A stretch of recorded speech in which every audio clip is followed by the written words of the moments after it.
Bonjour, je m'appelle Irène, je suis congolaise de la RDC. Je me retrouve aujourd'hui au Maroc. Ça me fait déjà 2 ans et demi que je suis déjà au Maroc. Comme migrante, c'était pas aussi par ma volonté et je n'avais même pas l'idée en tête aujourd'hui de me retrouver un jour au Maroc. Hein? Aujourd'hui, je me retrouve au Maroc. C'était pas par ma volonté, c'est des collègues. Pour moi, si je vais aller plus loin, c'est mon copain qui m'avait appelé, qui m'a confirmé que dès que tu seras au Maroc, tu seras heureuse. Et quant à moi, j'étais mieux dans mon pays. Vraiment, j'étais bien en RDC et il m'a demandé de venir. Et j'avais mon boulot, on me payait. Peut-être par ici, ici au Maroc, on ne connaît pas les dollars. Je vois, il y a l'euro qui est souvent fréquemment ici, mais chez nous, c'est le dollar. On me payait 425 dollars. Et je travaillais et j'étais bien, j'avais ma maison. Et mon copain m'a demandé de venir. Et il m'a donné des bons témoignages au Maroc. Dès que tu seras ici, tu vas travailler, tu auras ton séjour, tu seras... Donc, il y a de belles maisons, c'est plus mieux qu'en RDC.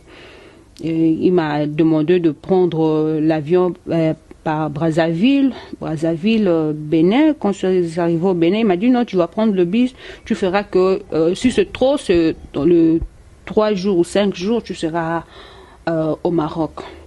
Et moi, comme j'ai tellement envie, j'avais aussi envie de découvrir aussi, comme il m'avait dit que tu iras en Europe, et je me suis précipitée pour venir, j'ai abandonné mon boulot, j'ai démissionné, donc je n'ai même pas pu recevoir mon décompte.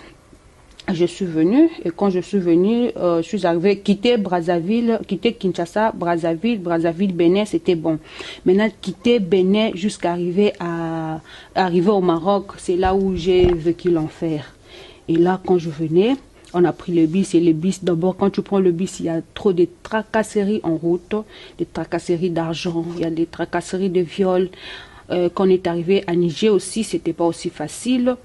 Il y a aussi, quand tu es à Niger, pour aller à Tamaracet, c'est pas aussi facile. Il y a le désert qu'on traverse, et dans le désert, il y a des militaires. Donc, il y a des mauvais trucs qui se passent dans le désert aussi. Et quand on arrive à Tamaracet, pour quitter Tamaracet, aller en Algérie, on ne vous laisse pas aussi la voie facile. Donc, des fois, quand tu es noir, on te repousse. Tu vois un peu, puis quand tu viens par la route, tu es sale, tu n'es pas présentable, puis on maigrit aussi en route, on mange pas bien, on dort pas bien. Donc, on te viole comme à Tamaracet, on m'a violé.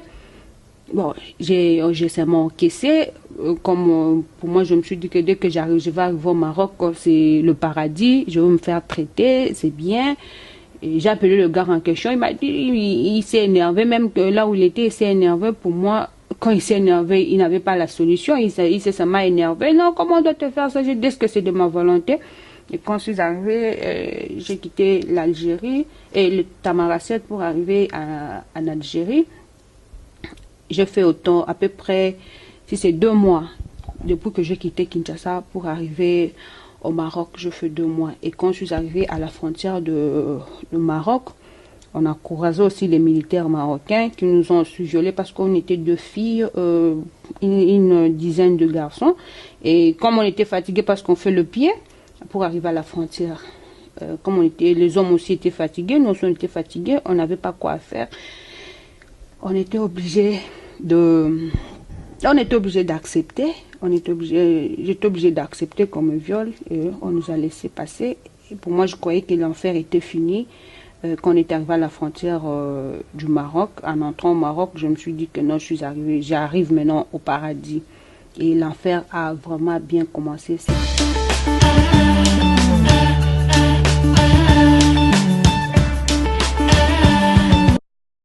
Au Maroc que ça a commencé. Et quand on est au Maroc, pour vivre au Maroc, c'est pas facile. Moi que vous voyez là, je suis en train de vivre, je peux dire que c'est par la grâce de Dieu. On souffre, on n'a pas du travail, tu n'as pas où te loger. Donc, c'est pas bien. C'est pas bien. Et nos frères nos sœurs ou nos parents, nos amis, nos copains, nos maris qui sont au Maroc, il faut aussi apprendre, surtout j'ai dit à haute voix, surtout aux frères de la RDC. Il faut savoir dire la vérité à vos sœurs, à vos frères, à vos femmes.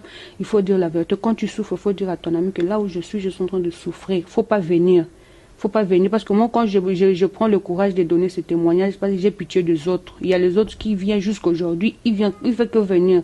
Mais ceux qui sont en train de subir, tu commences à pleurer. Il y a des autres qui sont en train de piquer des crises ici, qui meurent du jour au jour. Et quand tu meurs, on t'enterre même pas dans de bonnes conditions. Donc c'est vraiment, tu peux pas aimer.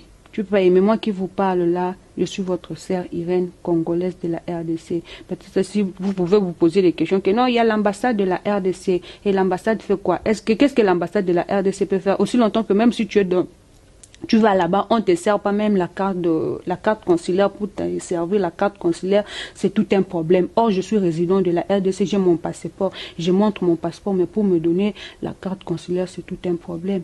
Je crois aussi, là, je ne sais même pas qu'est-ce que l'ambassade de la RDC est en train de faire au Maroc.